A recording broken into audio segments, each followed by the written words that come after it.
I never wanted the necklace. When my grandmother died and left it to me in her will, I remember feeling nothing but confusion. We weren't close. She'd always been distant, cold even, and in the months before she passed, she'd looked at me with something that felt like fear. So, when the lawyer handed me a small velvet box containing an antique silver necklace with an ornate locket, I thought maybe this was her way of apologizing for all the years of silence between us. The necklace was beautiful, in a haunting sort of way. Victorian era, probably, with intricate engravings of roses and thorns winding around the locket. Inside, there was supposed to be space for 2 photographs, but when I opened it, I found something else entirely. A tiny compartment I'd almost missed, and nestled inside, smaller than my pinky nail, was a microchip. My hands started shaking the moment I saw it. This wasn't normal. People didn't hide microchips in antique necklaces unless they were hiding something. And my grandmother, with her careful manners and her secrets, had gone to extraordinary lengths to make sure this chip found its way to me specifically. I took it to my friend Marcus, who worked in data recovery. I trusted him, and I needed someone who wouldn't ask too many questions. He looked at the chip under a magnifier, then at me, his expression serious. "This is military-grade encryption," he said. "Whatever's on here, someone wanted it protected. Are you sure you want to know?" I wasn't sure, but I nodded anyway. It took him 3 days to crack it. 3 days of me barely sleeping, barely eating, my mind spinning with possibilities. What could my grandmother have hidden that required this level of security? Family secrets? Financial records? Something from her past? When Marcus called me back to his apartment, his face was pale. "You need to see this," he said, pulling up files on his computer. "But I'm warning you, this is bad. Really bad." The screen filled with photographs, crime scene photographs. A woman lying on the floor of what looked like a study, blood pooled around her head. The images were dated March 15, 1987, 38 years ago. Along with the photos were audio files, documents, even video footage from what appeared to be a hidden camera. "Who is she?" I whispered. Marcus pulled up a document. According to this, her name was Catherine Ashford. She was a journalist, and according to these files, she was murdered. I felt the room tilt. Why would my grandmother have this? "Keep watching." He played one of the video files. The quality was grainy, but I could make out 2 figures in the study. The woman, Catherine, was backing away from someone, her hands raised. The other person's face was turned from the camera, but I could hear their voice, clear and cold. "You should have stayed out of it, now you've left me no choice." Then came the sound that would haunt me for weeks, a single gunshot. Catherine fell, and the figure turned, just slightly, enough for the camera to catch their profile. I stopped breathing. "Marcus, zoom in on their face." He did, and there, frozen in grainy footage from 1987, was my grandfather. The man I'd loved, who'd taught me to ride a bike, who'd made pancakes every Sunday morning, who'd died 5 years ago as a respected businessman and community pillar. My grandfather was a murderer. "There's more," Marcus said quietly. He pulled up a document. "Your grandmother wrote this. It's dated a week before she died." I read her words, written in the shaky handwriting of someone who knew their time was running out. "To my granddaughter, if you're reading this, I'm sorry. I've carried this burden for 38 years and I can't take it with me to the grave, knowing that justice was never served. Your grandfather killed Catherine Ashford because she was investigating his company's illegal activities. She had evidence that would have destroyed him, sent him to prison for decades. So he destroyed her instead. I found out by accident. I found the tape, the photos, everything he'd kept as some kind of insurance policy. When I confronted him, he told me that if I ever spoke a word, he'd make sure I disappeared too. So I stayed silent. I raised our children in a house built on blood money. I smiled at dinner parties and charity galas while knowing what he'd done. I became complicit in my silence. But you're different. You're brave in ways I never was. So I'm giving you a choice I never gave myself. Speak the truth, no matter the cost. Catherine's family never knew what happened to her. Her case went cold. She deserves justice, even if it's 38 years late. Do what I couldn't. Be stronger than I was.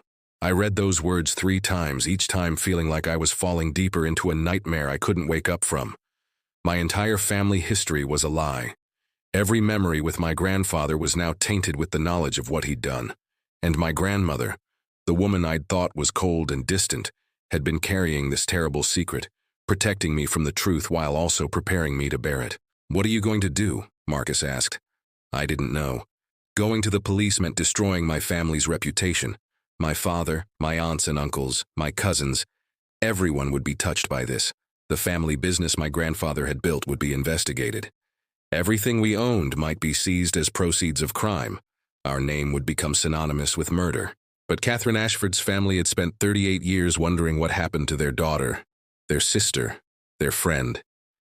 They'd never gotten closure, never gotten answers. I took the microchip home that night, locked it in my safe, and stared at the ceiling until dawn. The necklace lay on my nightstand, the locket open, empty now of its terrible cargo. I thought about my grandmother wearing this around her neck for years, the weight of that secret literally hanging over her heart. I thought about calling my father, but what would I say? "Dad, I found evidence that Grandpa was a murderer." How do you drop that bomb on someone? Instead, I started researching Catherine Ashford. I found old newspaper articles about her disappearance. She'd been 32, an investigative journalist working for a major newspaper. She'd been looking into corporate fraud. Then she'd simply vanished. The last person known to see her was her editor, who said she was working on the story of her career. She'd been right. The story would have been explosive. My grandfather's company had been involved in illegal weapons sales, money laundering, connections to organized crime. Catherine had gathered evidence, was days away from publishing. Then she was gone. I found her family. Her younger sister, Margaret, was still alive, now in her 60s. I found an interview she'd given on the 20th anniversary of Catherine's disappearance. Not knowing is the hardest part. I just want to bring my sister home. That's when I knew what I had to do. I contacted a lawyer first. Not just any lawyer, a criminal attorney who specialized in cold cases. Her name was Sarah Chen, and when I told her what I had, she looked at me with a mixture of disbelief and fierce determination. "This evidence could reopen the case," she said, examining the files Marcus had extracted. "But I need to warn you, this will change everything. Your family will never be the same. Are you prepared for that?" I thought about my grandmother's words, "Be stronger than I was." I'm prepared. Sarah contacted the police. Within a week, I was sitting in an interrogation room, not as a suspect but as a witness, explaining how I'd found the microchip. Detectives pulled the old case files. Catherine Ashford's disappearance had been investigated as a missing person case, then gradually gone cold. They'd never had a body, never had enough evidence to call it a murder. Now they did.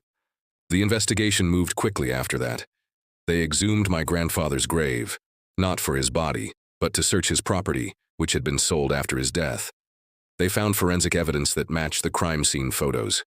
Catherine's body was discovered buried on what had been the estate's grounds, exactly where the documentation suggested. My phone started ringing. First my father, his voice shaking with confusion and anger. "What have you done? The police are asking about Dad. They're talking about murder. What the hell is going on?" I told him everything. There was a long silence on the other end. Then, "You're lying. Dad would never—" "I have the evidence, Dad. Photos, video, Grandma's confession, all of it." "Then Grandma was crazy, senile. This is insane." "It's the truth." He hung up. He didn't call back for 3 weeks. The story broke nationwide. Respected businessman linked to decades-old murder. The media descended on our family like locusts. Reporters camped outside my apartment, outside my parents' house. Every aspect of my grandfather's life was dissected. The company he'd built was investigated and found to have been involved in exactly what Catherine had been exposing. My family fractured. Some believed me, understood why I'd come forward. Most didn't. My father stopped speaking to me entirely. My aunt called me a traitor. At a family gathering I wasn't invited to, they apparently discussed legally disowning me. But then I got a letter. It was from Margaret, Catherine's sister.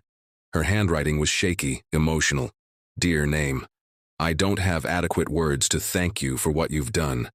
For 38 years I've wondered where my sister was, what happened to her, if she suffered. You've given me answers I thought I'd never have. You've given me the chance to finally bring Catherine home and lay her to rest. I know what this must have cost you. To turn against your own family to expose such terrible truths, that takes a kind of courage most people will never possess. Your grandmother knew that about you. She trusted you to do what was right even when it was hard, especially when it was hard. Catherine spent her life seeking truth and justice. She died for it, and you've honored her memory in a way that means everything to those of us who loved her. She didn't die in vain. Her story is finally being told. Thank you. Thank you from the depths of my heart. You've given my family peace." I cried reading that letter. I cried in a way I hadn't allowed myself to since this all started, because it made it real. The cost, but also the reason. Catherine Ashford wasn't just a name in a cold case file. She was someone's sister, someone's daughter, someone who'd mattered. The trial happened 9 months later. My grandfather couldn't be prosecuted, he was dead, but the case was officially closed as a solved homicide. Catherine's remains were returned to her family. They held a funeral, and they invited me. I almost didn't go. What right did I have to be there, the granddaughter of her killer? But Margaret insisted. So I stood in the back of the church as they finally said goodbye to Catherine Ashford, journalist, truth seeker, sister, friend. And I realized that sometimes justice is more important than family loyalty. Sometimes doing the right thing means losing everything you thought you knew about the people you loved. My grandmother had known that. She'd spent 38 years in a prison of her own making, silent and complicit, until she found the courage to pass the burden to someone who could bear it. The necklace had been more than a family heirloom. It was a confession, a plea for redemption, a final act of courage from a woman who'd spent most of her life being afraid. After the funeral, Margaret approached me. She took my hands in hers and she said, "Your grandmother would be proud of you, and so would Catherine. I still have the necklace. I wear it sometimes, though now the locket contains photographs, one of my grandmother and one of Catherine Ashford, smiling in a photo from before she died. Two women who never met, but whose lives became forever intertwined through secrets and truth." My father eventually called. We talked for hours. He's slowly coming to terms with who his father really was, with the man behind the mask. Some of my family have reached out, apologized for their initial reactions. Some never will. And I've made peace with that. Because here's what I've learned. Family is complicated. Love doesn't erase wrongdoing. And sometimes the people who raise us, who we think we know completely, are capable of things we can't imagine. But that doesn't change our responsibility to truth, to justice, to the people who've been silenced. My grandmother gave me a choice in her final act. She could have destroyed the evidence, taken the secret to her grave, let sleeping dogs lie. But she didn't. She chose to trust me with the truth, knowing it would change everything. And I chose to speak it. Sometimes I wonder what my life would be like if I'd never opened that locket, if I'd just worn the necklace without discovering its secret. Maybe I'd still have Sunday dinners with my extended family. Maybe my father and I would still be close. Maybe my grandfather's legacy would remain untarnished. But Catherine Ashford would still be missing. Her family would still be wondering. And I would be complicit in a silence that protected the guilty at the expense of the innocent. So I'd make the same choice again. Every time. Because some things matter more than family comfort. Truth matters. Justice matters. And the voices of the silenced matter most of all. The necklace that destroyed my family also freed it. Freed us from living in the shadow of a lie. From building our lives on a foundation of blood. It was the hardest gift anyone has ever given me. And the most important choice I've ever made. My grandmother knew I would be strong enough to carry it. And in the end, maybe that's the greatest inheritance of all. Not wealth or status or family name, but the courage to do what's right, even when everything in you wants to turn away. Especially then.